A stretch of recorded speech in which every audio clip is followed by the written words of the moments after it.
लहू किसानों का बन के पसीना सींचता है धरती का सीना।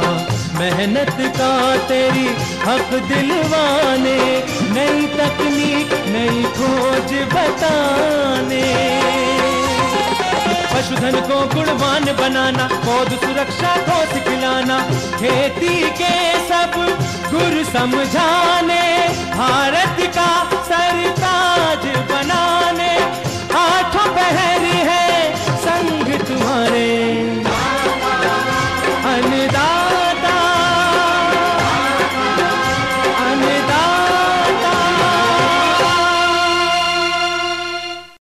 नमस्कार, आप सभी का स्वागत है अन्नदाता कार्यक्रम में। आपके साथ मैं हूं सोनाली सिंह। हमारे देश के किसान जन का पोषक है, वह श्रम का देवता है, अन्नदाता है। उसमें ही भारत की आत्मा निवास करती है।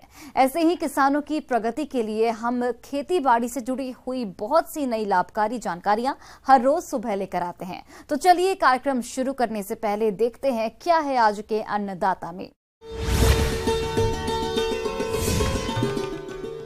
फसलों को पाले से बचाने के अपनाए उपाय।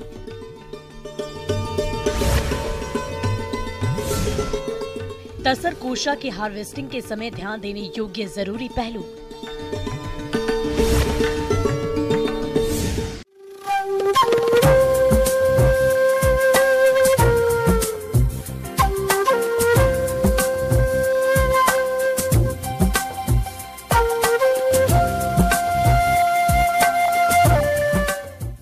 जैसा कि किसान भाइयों, सर्दी का मौसम चल रहा है और आने वाले दिनों में पाला पड़ने की संभावना हो सकती है, जिससे किसानों की फसलें बर्बाद हो सकती है। तो आप किस तरह अनुमान लगाएं कि आज पाला पड़ेगा और पाले से अपनी फसलों को बचाने के लिए कौन कौन से उपायों को अपनाएं? इस बारे में जानकारी के लिए देखिए हमारी ये खास रिपोर्ट।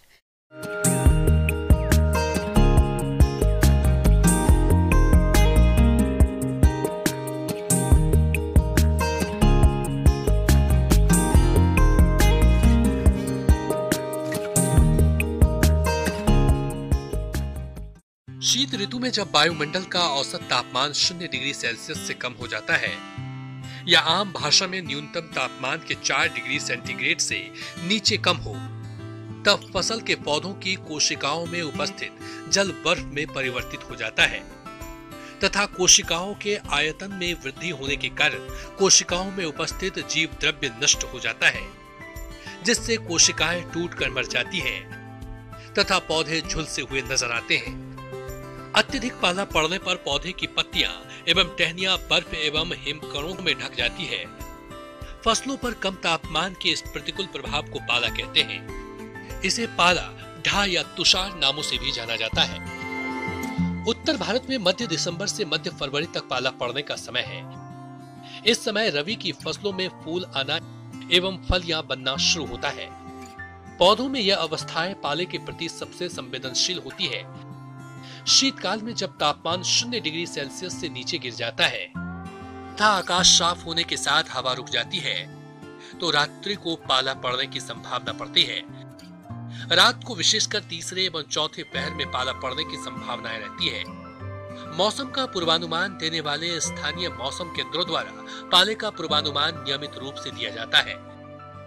पाले के प्रति संवेदनशील फसलें। रबी फसलों में आलू, टमाटर, सरसों, बैगन, अलसी, मटर, धनिया, जीरा, शकरकंद तथा फलों में पपीता, आम पाले के प्रति अधिक संवेदनशील हैं। इनमें 80 से 90% तक नुकसान हो जाता है। पाले की तीव्रता अधिक होने पर गेहूं, जौ, गन्ना आदि फसलें भी अधिक चपेट में आ जाती है। प्रतिवर्ष पाले से फसलों को काफी नुकसान होता है। पाले से पौधों की कोमल टहनियों, पत्ते, फूल तथा फलियों झुलसा जाती है, जिससे पैदावार पर बहुत प्रतिकूल प्रभाव पड़ता है और कभी कभी वे 100% भी मर जाते हैं। जिन स्थानों पर पाला प्रायः पड़ता हो, वहां ऐसी फसल बोएं जिनको पाले से कम नुकसान होता हो, जैसे चुकंदर, गाजर, मूली, रिजका इत्यादि। पाला संभावित क्षेत्रों में फसलों की पाला रोधी किस्मों को ही बुआई के प्रयोग में करें। जैसे आलू की कुफरी शीतमान का प्रयोग करें। फव्वारा सिंचाई की सुविधा होने पर 2 घंटे फव्वारा चलाकर अधिक क्षेत्रफल में हल्की सिंचाई कर पाले के कुप्रभाव से बचाया जा सकता है। इससे पानी की बारीक एवं हल्की बूंदें वातावरण में तैरती है एवं फसल के आसमान का तापमान गिर नहीं पाते हैं, जिससे फसल बच जाती है। पाला पड़ने का पूर्वानुमान होने पर 1000 लीटर पानी में 1 लीटर गंधक के तनु अम्ल का घोल बनाकर छिड़काव करें, जिससे पौधे की कोशिकाओं में पाला सहन करने की क्षमता बढ़ जाती है तथा कोशिकाओं के अंदर का जल जम नहीं पाता है। दीर्घकालीन उपाय के रूप में फसलों को पाले से बचाने के लिए खेत में उत्तरी पश्चिमी मेड़ों पर शहतूत, शीमाम, बबुल, खेजड़े आदि के वृक्ष लगा देने चाहिए, जिससे फसलों को ठंडी हवा तथा पाले से बचाया जा सकता है। किसान भाइयों, अब लेते हैं एक छोटा सा ब्रेक।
ब्रेक के बाद आप सभी दर्शकों का अन्नदाता में स्वागत है।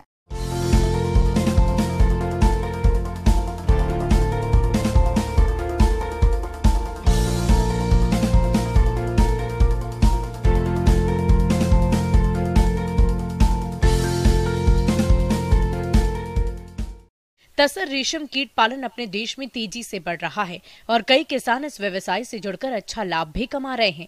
इसी लाभ को बरकरार रखने के लिए आप रेशम के कोषों का निर्माण होने के बाद इनकी तुड़ाई से लेकर धागा निकालने तक किन किन बातों पर खास ध्यान दें, इस बारे में समस्त जानकारी दे रहे हैं कृषि वैज्ञानिक डॉक्टर JP पांडे।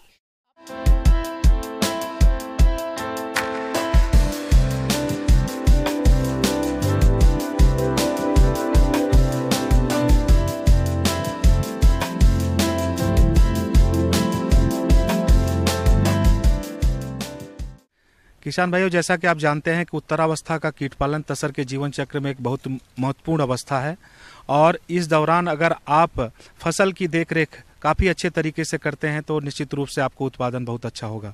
इसमें 4-5 महत्वपूर्ण बिंदुओं पर हमको ध्यान देने की आवश्यकता होती है कि सबसे पहला कि किसी भी दशा में हम एक पौधे पे 35 से 40 कीटों से ज़्यादा न डालें, क्योंकि अगर ज़्यादा कीटों को डालेंगे तो कीट में स्टार्वेशन होगा और भूखा रहने के क्रम में कीट को कोसा बनाने में काफ़ी दिक्कत होगी और पत्तियों का अभाव होगा। दूसरा एक महत्वपूर्ण बिंदु है किसान भाइयों कि जब भी हम किसी मृत कीट को देखते हैं, ऐसा कीट जो कि जिसमें वायरस का इन्फेक्शन हुआ है, ऐसे कीटों को तत्काल कीट पालन प्रक्षेत्र से अलग हटा दें। 3 फीट गहरा गड्ढा अन्यत्र स्थान पे खोद करके और उसके अंदर से उसमें ब्लीचिंग पाउडर और चूना डाल करके फिर उस गड्ढे को ढक दें। तसर कीट पालन का काम जून और जुलाई महीने में मॉनसून की बारिश प्रारंभ होते ही शुरू हो जाता है। पहली फसल बीजू फसल कहलाती है, जिसमें 35 से 40 दिन में कोसा तैयार हो जाता है। फिलहाल अभी दूसरी फसल में कोसों का निर्माण हो रहा है। निर्माण के लिए कीट 2 से 3 पत्तियां इकट्ठा कर हैमक यानी आधार का निर्माण करता है। इसीलिए जरूरी है कि अंतिम अवस्था में कीटों को पर्याप्त पत्ती वाले पेड़ों पर रखें। अब हम आते हैं कोसा बनाने के क्रम में। जब एक कीट पालन की अवस्था में कीट ऐसी दशा में आता है कि जिस समय पे कोसा निर्माण की प्रक्रिया प्रारंभ होती है, उसके पहले कीट अपने शरीर में जो भी खाद्य पदार्थ होते हैं उनको बाहर निकाल देता है डेफिकेशन के थ्रू। इसके बाद कीट को एक ऐसे स्थान की आवश्यकता होती है जहां पे कीट हैमक फॉर्मेशन करके प्लस उसके अलावा पेडंकल का निर्माण करके कोसा का निर्माण शुरू करता है। अच्छे पत्तियों की टहनियों के बीच में जाकर के वो कोसा बनाने की प्रक्रिया प्रारंभ करने वाला होता है। तो ऐसी दशा में अगर हम कीटों को डिस्टर्ब करेंगे, एक स्थान से दूसरे स्थान पर स्थानांतरण करेंगे, तो निश्चित रूप से कोसा बनाने का क्रम डिस्टर्ब हो जाएगा और उनके कोसा अच्छी गुणवत्ता के नहीं होंगे। इसके बाद किसान भाइयों सबसे अच्छा आता है कि आपके कोसा के कलेक्शन का कार्य। कोसा को जब काटने की प्रक्रिया आप प्रारंभ करते हैं, जैसे ही 4-5 दिन तक कोसे का स्पिनिंग का कार्य कीड़ के द्वारा किया जाता है, उससे 1 सप्ताह के उपरांत ही आप कोसा कलेक्शन का कार्य प्रारंभ करेंगे। अक्सर किसान कोसों की कटाई के समय सावधानी नहीं बरतते हैं, जिससे इतनी मेहनत करने के बावजूद किसानों को अच्छा लाभ नहीं मिल पाता है। ऐसे में कटाई के समय विशेष ध्यान देने की जरूरत होती है। हमेशा साफ मौसम में ही तैयार कोसों की कटाई करें। अगर कोसों बारिश में भीग गए हों तो बारिश समाप्त होने के लगभग 6 से 8 घंटों बाद कोसों की कटाई करें। कोसों की कटाई हमेशा तेज धार वाले सिकेटियर से करें। और इसके दौरान हमको इन बातों का ध्यान रखना है कि जब कीट का स्पिनिंग की अवस्था है और कोसा काटने का क्रम है, तो हम 1 या 2 कोसे को काट करके देख लें कि उसमें कोसा बनाने की प्रक्रिया प्रारंभ हो चुकी है कि नहीं। अगर प्रारंभ हो चुकी है, हम तत्पश्चात कोसा के कलेक्शन का कार्य प्रारंभ करते हैं और उसको काटने के बाद 100 कोसों की एक माला बनाते हैं। और उस माला बनाते समय इन बातों का ध्यान रखते हैं कि सबसे पहला कि जो उसमें फ्लिमजी और कमजोर कोकून होते हैं, कट कोकून होते हैं, बीमारी ग्रस्त कोकून होते हैं और ऐसे कोकून जिनका शेप अच्छा नहीं है, डबल कोकून है, इस तरह के कोकून को हम उससे अलग कर लेते हैं।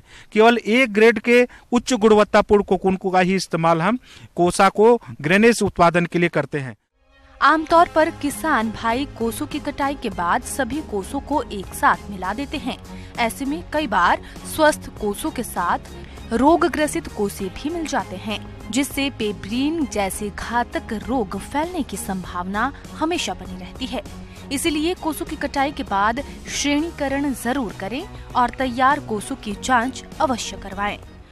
बाकी दूसरे तरह के जो कोसा हैं, क्योंकि यहाँ पे किसान भाइयों जैसे आप लोग अवगत हैं कि कोई भी बनाया हुआ कोसा हमारे लिए उपयोगी है, लेकिन सबसे उच्च गुणवत्ता का जो कोसा होता है उसको हम बीजागार के लिए उपयोग में लाते हैं और उसको बीजागार में ले जाकर के संरक्षित कर देते हैं।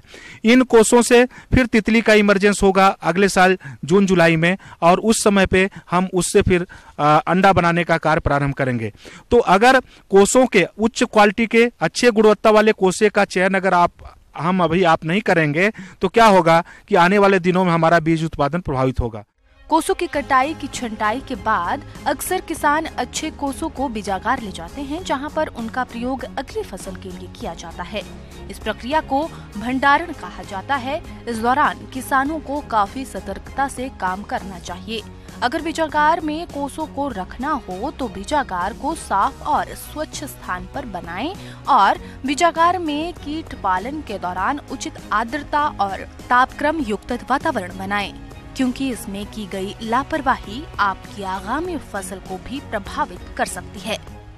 दूसरा किसान भाइयों, ऐसे किसान भाई जो प्रोग्रेसिव किसान हैं, अपने कोसे का उपयोग करना चाहते हैं, मार्केट में बेचना चाहते हैं, क्योंकि उन्होंने कमर्शियल क्रॉप किया है, उसके लिए क्या व्यवस्था है कि आप कोसा बना करके कोसा के उपरांत उसको ले जा करके धूप में सुखा लें, अपने नजदीकी केंद्र में जहां कोसा की बिक्री की सुविधा है वहां पे बेच दें। अगर आप चाहते हैं कि इस कोसे को स्टेपलिंग करना है तो हमारे जगह जगह पे हमारे राज्य सरकार के माध्यम से कोसा के स्टेपलिंग के भी चैम्बर हैं, प्लस कोकून के खरीद की व्यवस्था भी हमारे आरएमबी चाईबासा के द्वारा की जाती है। लोकल मार्केट में आपको अच्छा मूल्य मिले, इसके लिए व्यवस्था दी गई है। तो किसान भाइयों, कोसे का जब कलेक्शन कर रहे हैं उसमें इन बातों का ध्यान रखें कि अच्छे और उच्च गुणवत्ता के ही कोसे का चयन करें, जिससे आने वाले दिनों में आपको अच्छे से अच्छा सीड का उत्पादन हो, आपका बीज भी अच्छा उत्पादित हो और आने वाले दिनों में आपको इसका लाभ मिले। आगे और भी हैं खेती बाड़ी से जुड़ी हुई बहुत सी रोचक जानकारियां। यहाँ रुकेंगे एक और छोटे से ब्रेक के लिए।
ब्रेक के बाद एक बार फिर से आप सभी दर्शकों का अन्नदाता कार्यक्रम में बहुत बहुत स्वागत है।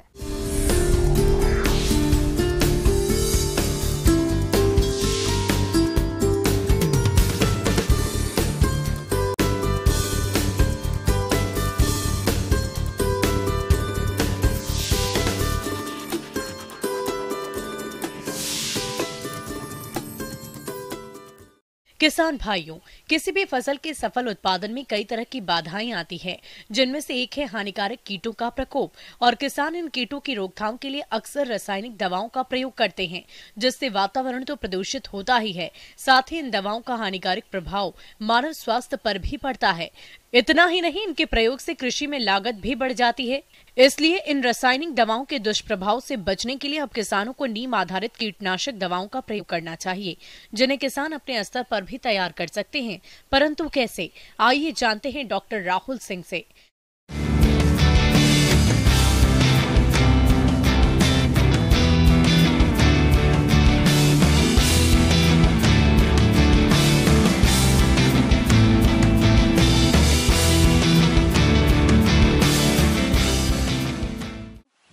आज की कृषि की चर्चा विषय में हम जैविक रूप से किस प्रकार कीटनाशक का निर्माण करें, उस प्रक्रिया में नीम का इस्तेमाल कैसे किया जाए और कौन कौन से तरीके हैं जिससे नीम से हम जैविक कीटनाशक को बना सकते हैं, उस पर बात करेंगे। तो जैसा कि किसान भाइयों आप जानते हैं कि सर्वत्र भारत में कोई भी ऐसा क्षेत्र नहीं है जहाँ पे नीम का वृक्ष नहीं पाया जाता। इसके साथ साथ हमारे क्षेत्र में कई और भी ऐसे पौधे होते हैं जिनका हम इस्तेमाल कीटनाशक बनाने के लिए कर सकते हैं। तो आज सबसे पहले हम बात करेंगे नीम के जैविक कीटनाशक बनाने की विधि। आज खेती में रासायनिक उर्वरक और खाद का प्रयोग निरंतर बढ़ता ही जा रहा है। ऐसे में रासायनिक खाद से पैदा हुए फल, सब्जी और अनाज के सेवन से कई प्रकार के रोग उत्पन्न हो रहे हैं। इसे देखते हुए सरकार की ओर से जैविक खेती को बढ़ावा दिया जा रहा है और इसी के तहत आज हम नीम से बने हुए कीटनाशक की चर्चा करेंगे। नीम एक ऐसा अद्भुत पेड़ है जिसे वैद्य की संज्ञा दी जाती है। इसकी पत्तियों से लेकर तने तक उभरे सूखे छिलके, निबोली, यहाँ तक कि पत्तियों के तिनकों में भी औषधीय गुण छुपे रहते हैं। इससे किसान भाई आसानी से बहुत कम लागत में घरेलू नीम कीटनाशक बना सकते हैं। सबसे पहले किसान भाइयों आप जो है नीम की पत्तियों को इकट्ठा कर लें। इसकी मात्रा आपकी जैविक कीटनाशक बनाने की मात्रा पर निर्भर करती है।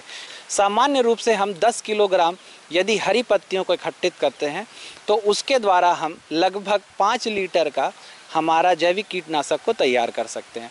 इसके लिए सबसे पहले आपको 10 किलोग्राम हरी पत्ती को इकट्ठा करना है और उस पत्ती को तोड़कर पानी में 10 लीटर पानी में उसको आपको भिगो के रखना है। इसके लिए आपको पानी में 2 से 3 दिन तक पत्तियों को छोड़ देना है। उसके पश्चात चाहे हरी मिर्च या लहसुन, इनका 1-1 किलोग्राम की मात्रा पीस कर इसको आप उसमें डालकर इसको और अधिक प्रभावी बना सकते हैं।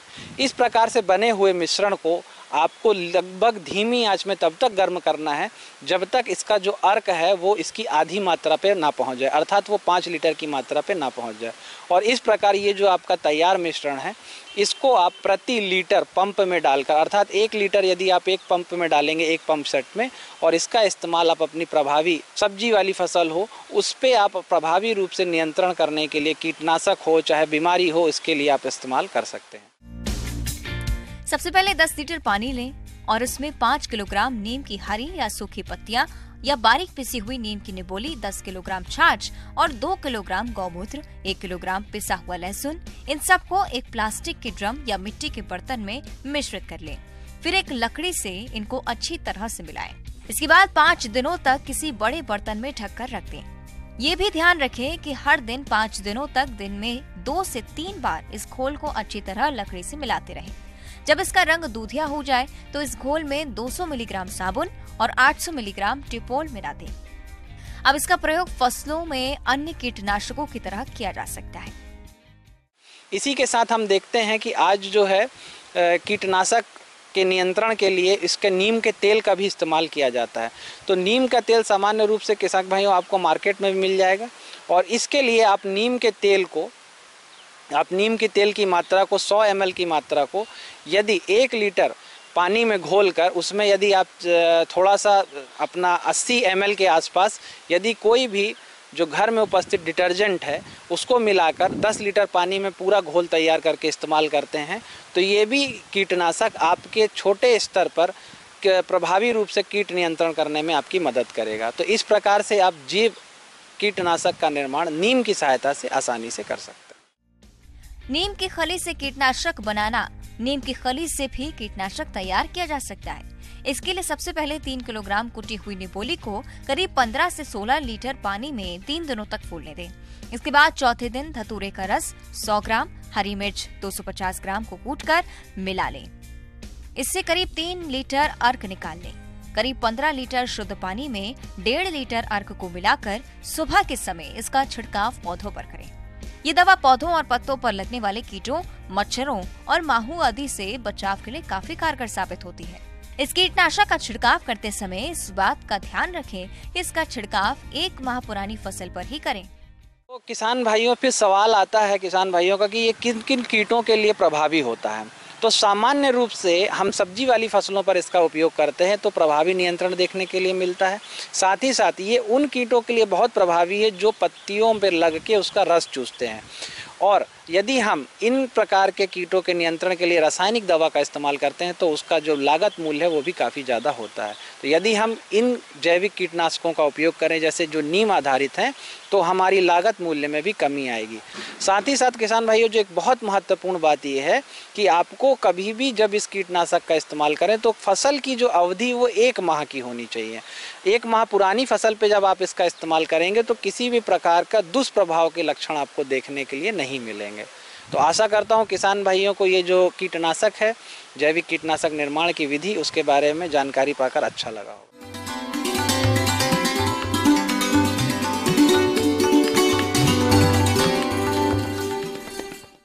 आइए जानते हैं अन्नदाता निःशुल्क फोन के माध्यम से पूछे गए समस्याओं का समाधान।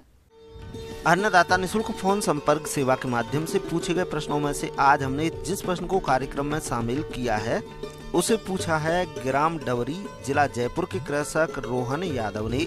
ये जर्सी गाय के पालन के बारे में संपूर्ण जानकारी चाहते हैं। तो रोहन यादव जी, आपकी जानकारी के लिए प्रस्तुत है कार्यक्रम का ये अंश।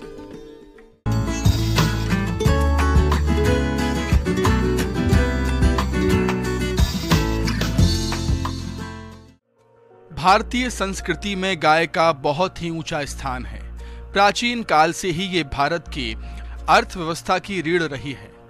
आजकल भारत में विदेशी गाय बहुत ही लोकप्रिय हो रही हैं। वैसे तो भारत में कई नस्ल की गायें देखने को मिलती हैं और इन्हीं नस्लों में जर्सी गाय भी एक है। दुनिया में सर्वाधिक दूध देने वाली गायों में HF गाय के बाद ये गाय दूसरे नंबर पर है। जर्सी गाय वैसे तो ठंडे इलाकों में ज्यादा पाई जाती है, लेकिन ये अपने आप को मौसम के अनुसार ढाल लेती है, जिसकी वजह से ये गर्म वातावरण के लिए भी अनुकूल बन जाती है और ठंडे वातावरण के लिए भी। जर्सी गाय काले और भूरे रंग के मिश्रण में पाई जाती है। इसका माथा चौड़ा और आंखें बड़ी होती हैं। इसकी औसत ऊंचाई 46 इंच यानी 4 से 5 फीट होती है। ये गाय अन्य गायों की तुलना में थोड़ी छोटी होती है। जर्सी गाय के रखरखाव में और गायों की तुलना में कम खर्च और समय लगता है। अन्य नस्लों की गायों की तुलना में इन गायों का स्वास्थ्य ज्यादा बेहतर रहता है। इसके अलावा ये गाय अन्य गायों की तुलना में दूध का उत्पादन भी बहुत जल्दी करने लगती है। ये गाय सामान्यतः प्रतिदिन 20 से 25 लीटर दूध देती हैं और अन्य गायों की तुलना में बहुत अधिक है। अपनी अनेक खूबियों और किसानों के लिए आर्थिक रूप से फायदेमंद होने के कारण ये गाय आजकल डेयरी किसानों की पहली पसंद बनी हुई है। यदि किसान भाइयों आप इस नस्ल की गाय का पालन करना चाहते हैं तो ये गाय अमूमन 40 से 60 हजार रुपए के बीच मिल जाती है। इसकी कीमत और भी कई बातों पर निर्भर करती है, जैसे कि जर्सी गाय की दूध उत्पादन की क्षमता, उम्र और उसका स्वास्थ्य आदि। इन्हीं बातों को ध्यान में रखकर ही कोई खरीदार इसकी सही कीमत का अनुमान लगा देता है। इस तरह किसान भाइयों आप इन्हीं सब बातों को ध्यान में रखकर यदि जर्सी गाय का पालन करते हैं तो आप इनसे अधिक दूध उत्पादन के साथ अच्छा लाभ भी कमा सकते हैं।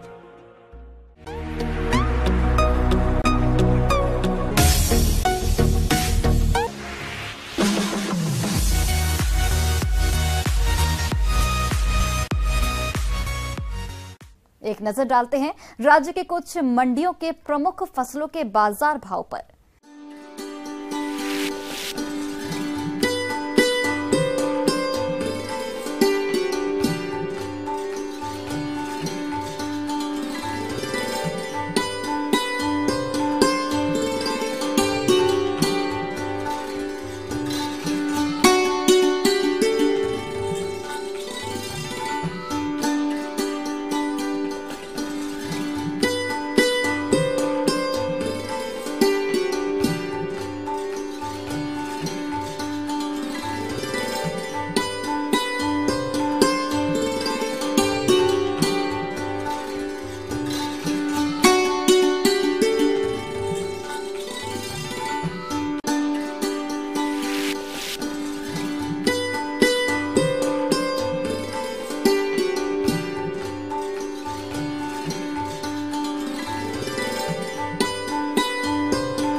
किसान भाइयों, कृषि संबंधित समस्या या सुझावों के लिए आप हमें इस पते पर संपर्क कर सकते हैं। Producer Annadata, news 18 Rajasthan, Ramoji film city, Hyderabad 501512। साथ ही आप हमें ईमेल भी कर सकते हैं। हमारा ईमेल आईडी है p18annadatarajasthan@news18.com। इसके अतिरिक्त आप हमें निःशुल्क हेल्पलाइन नंबर 1800-8892-163 पर सोमवार से शनिवार सुबह 10 से शाम 4 बजे के बीच संपर्क कर सकते हैं। अब समय हो रहा है आपसे विदा लेने का। कल फिर से आपसे मुलाकात होगी कृषि से जुड़ी महत्वपूर्ण जानकारियों के साथ। नमस्कार।